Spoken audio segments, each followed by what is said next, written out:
Olá, pessoal. Bom dia, boa tarde, boa noite. Renato José aqui mais uma vez pelo Oportunidades Especiais, sempre trazendo as questões voltadas à inclusão profissional das pessoas com deficiência. E no vídeo de hoje a gente vai falar um pouco sobre acessibilidade arquitetônica, né?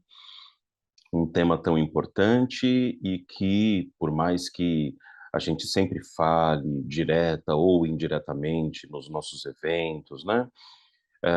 Sempre a gente tem dúvidas em relação a isso, sobre a área da acessibilidade em geral, né? Porque a acessibilidade a gente, no mínimo, tem 7 áreas, 7 dimensões, né, da acessibilidade. Acessibilidade arquitetônica, atitudinal, comunicacional, instrumental, metodológica, programática, natural, né? Então, cada uma dessas áreas da acessibilidade tem uma aplicação. Agora, obviamente, a acessibilidade arquitetônica é uma das mais importantes, né? Se não, talvez a mais importante, porque a gente está falando sobre um direito básico, que é o direito de ir e vir das pessoas, né? Então, como saber, né, se eu estou minimamente adequado para receber pessoas com deficiência no meu escritório, na minha loja, na minha planta, na minha fábrica, né? Porque nós estamos trabalhando muito nesses processos de recrutamento e seleção para as pessoas com deficiência, né, chegarem e trabalharem, né, com a gente. Então, as perguntas, assim, que são bem recorrentes, ou uma pergunta que é bem recorrente é: puxa, Renato, como saber se eu estou adequado para receber? Ou então, Renato, eu ainda não estou contratando porque eu quero deixar aqui o meu ambiente totalmente acessível para as pessoas com deficiência. Então, em primeiro lugar, a gente propõe, né, uma reflexão, né, e de forma muito tranquila, né, a gente procura tranquilizar as pessoas em relação à acessibilidade, porque é um tema bastante amplo, né? Agora, quando a gente fala da acessibilidade arquitetônica, em primeiro lugar, eu não preciso aguardar os meus ambientes, os meus setores, né? Tudo tá 100% acessível, porque senão eu não começo a contratar pessoas com deficiência nunca, né? Então, as pessoas com deficiência, quando saem de casa para o trabalho, para a faculdade, para o lazer, essas pessoas já estão devidamente habituadas a enfrentar as calçadas, as ruas, transporte público, os espaços públicos, né? Então, uma calçada quebrada, uma rua sem asfalto, a falta de um semáforo, né? Isso nunca foi de verdade um impeditivo para as pessoas saírem de casa para irem atrás dos seus objetivos, ainda mais do trabalho, né? Agora, é lógico que quanto mais os ambientes estiverem acessíveis, é melhor, é mais bacana para todo mundo. Então, quando eu falo em acessibilidade arquitetônica, eu estou falando sobre um ambiente que hoje, segundo a norma, segundo a nossa legislação, né, tudo que é construído ou reformado deve estar dentro da NBR 9050, que é aquela norma da Associação Brasileira de Normas Técnicas, né? A NBR 9050 não é uma norma específica para as pessoas com deficiência, não. É uma norma que coloca padrão para tudo, né?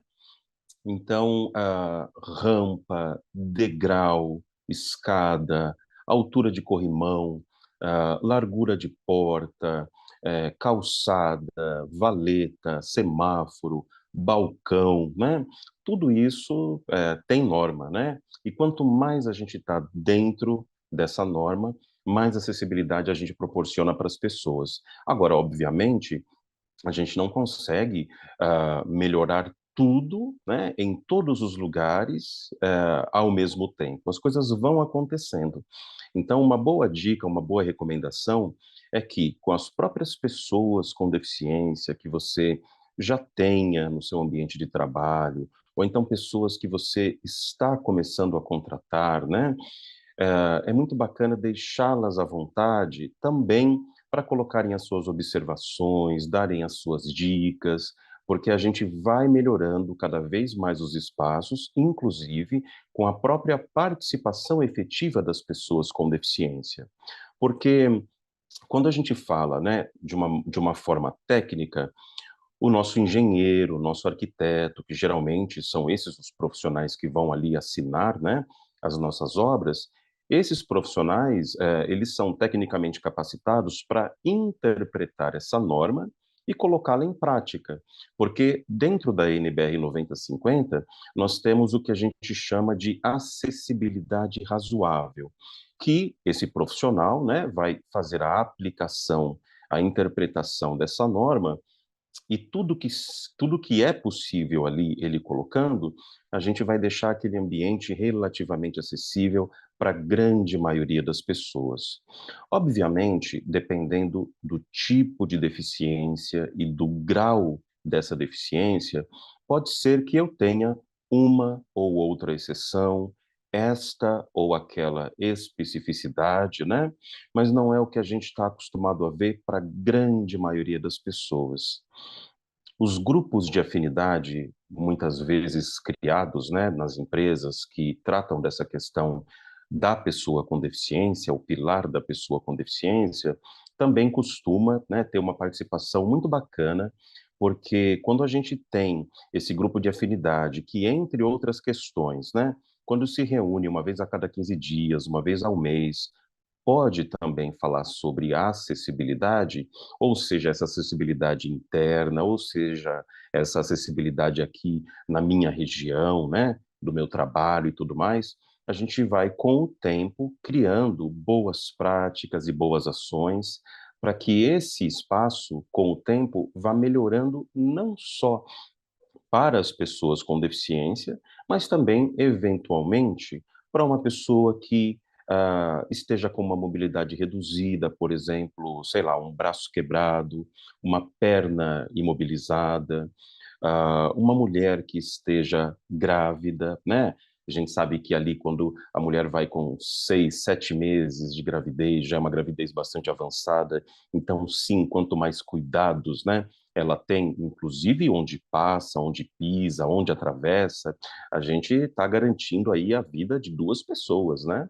Então, olhem só a importância da acessibilidade arquitetônica, não só para as pessoas com deficiência, mas para todo mundo.